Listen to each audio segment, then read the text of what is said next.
আসসালামু আলাইকুম। বিসমিল্লাহির রহমানির রহিম। আব্দুল ফার্মিং লাইভ ইউটিউব চ্যানেলের পক্ষ থেকে দর্শক আপনাদের সবাইকে সাদর আমন্ত্রণ। আশা করি সবাই ভালো আছেন।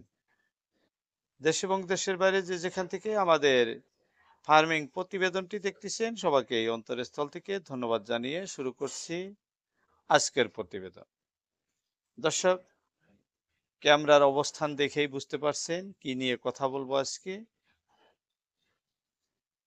আজকের বিষয়বস্তু হলো দর্শক, একটি হাঁস কয়টি ডিম নিয়ে কুচে বসানো হয় এবং সেখান থেকে কয়টি বাচ্চা আসে, কয়টি ডিম ফাটল হয়ে থাকে, আবার কতগুলো ডিম ফাটল হয় না, সেগুলো কিভাবে পরীক্ষা করবেন, এবং একটি হাঁস থেকে বছরে কয়বার বাচ্চা আসা সম্ভব, অর্থাৎ বাচ্চা দিতে পারে আর কি, ডিম দিয়ে বাচ্চা দিয়ে থাকে, এই বিষয় নিয়েই আজকের টপিক। দর্শক, আজকে যদি আপনি এই বিষয়ে ভালোভাবে ভিডিওটি দেখে নিন, তবে আপনার সামনের দিনে কোনো ধরনের অসুবিধা হবে না। সঙ্গে হাঁসকে কুচে কিভাবে বসাবেন, কিভাবে বসাইলে আপনার ডিমগুলো ঢাকে রাখবে পাখা দিয়ে, আর সেই ডিমের থেকে সুন্দর সুন্দর বাচ্চা হবে। দর্শক, যাই হোক, আমি একটি হাঁসের পাশে এসে আপনাদেরকে দেখাইতেছি। এটি আমি কয়েকদিন হলো কুচে বসাইছি, অর্থাৎ বাচ্চা ডিমের ভিতরে বুড়ন এসে গেছে, বাচ্চা হইতেছে। দর্শক, আমি প্রথমে হাঁসটি অল্প সরাইয়া নিলাম। দেখেন এখানে কিভাবে ডিমগুলো এক সাইজের করে গোছায় রাখছে, যে এক সমানে। এখানে আমি দিয়েছি কিছু নারিকেল গাছের এই যে পাতা, নিচে আছে, এই নিচে এরকম কাঠের গুঁড়ো আছে, দেখাইতেছি আপনাদের।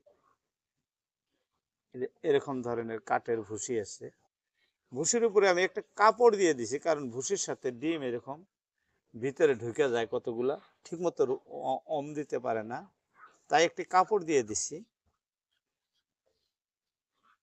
এখানে ডিম কয়টি দিছি, আমি ডিমগুলা গুনে আপনাদের এক এক সাইডে থেকে দিছি, পাঁচটা পাঁচটা করে।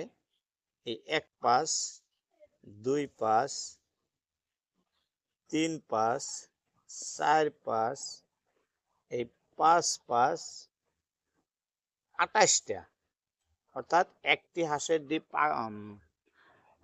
কিসের নিচে, পাখার নিচে, এই যে 28টা ডিম দেওয়া সম্ভব। 28টা ডিম দিলে পুরা ঢাইকা রাখে ডিমগুলা, একটা ডিমও আপনার বাইরে থাকবো না, যদি হাঁস বড় সাইজের হয়।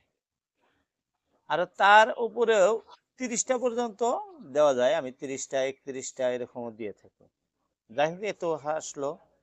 ডিম কিভাবে দিবেন, বাসা কিভাবে তৈরি করবেন, এই যে দেখাইলাম আপনাদের। এরকম একটি আমের ট্রে নেবেন, নিচে কাঠের গুঁড়া দিবেন, তার উপরে একটি এরকম কাপড় দিয়ে বাঁধে দিবেন, আর ডিমের সাথে কিছু পাতা যুক্ত করে দিতে পারেন। এই যে এই পাতাগুলো, যেনাদের খ্যার আছে, খ্যার সবচেয়ে ভালো, আমাদের খ্যার নাই, আমরা নারিকেলের পাতা, অর্থাৎ মাঝখানে একটা শলা থাকে, সেটা দূর করে দিয়ে পাতাগুলো দিয়ে দিছি, তাতে খুব সুন্দর হবে, আর ওম থাকে।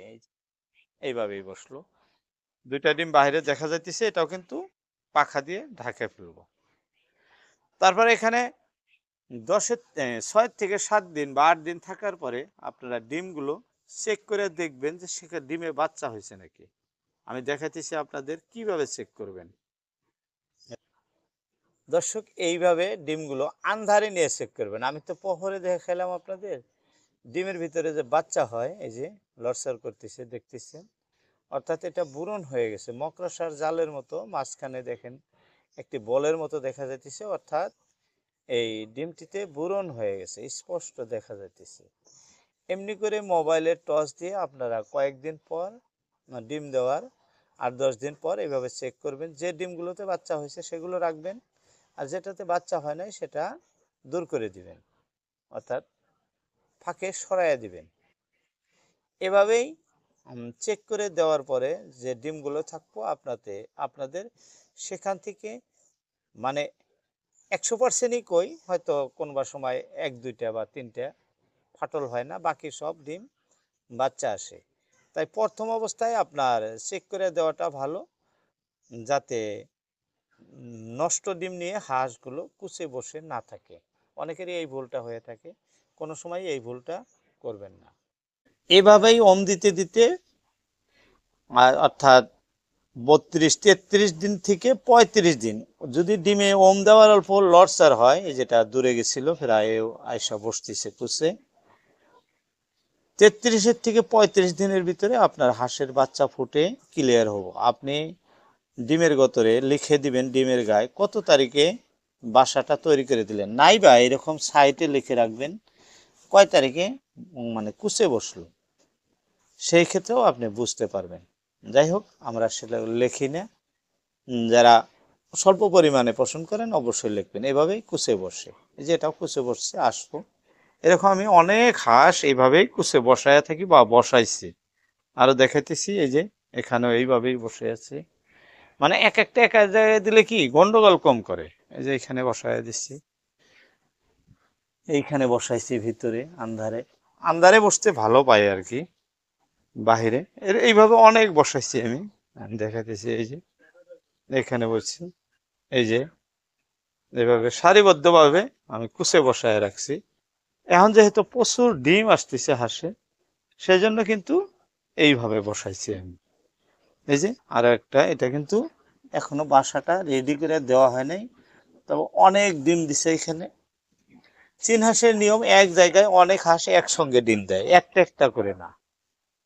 এই যে এভাবে ঘোরাঘুরি করে ঘরের ভিতরেই, এই যে ফাঁকে যায়, দূরে যায় না। যখন ডিম দেওয়ার সময় হয়, ডিম দেওয়ার পরে এই যে এখানে 2টা ডিম দিল সকালে, এই যে এখানে ডিমে বসছে ডিম দিতে, এভাবেই থাকে। যাই হোক, বলতে বলতে আপনাদের মধ্যে অনেক কথা বলে ফেললাম, আজকে আর নয়, কথা হবে আবার অন্য কোনো ভিডিওতে। আজকের মতো এতে টানছি। আসসালামু আলাইকুম।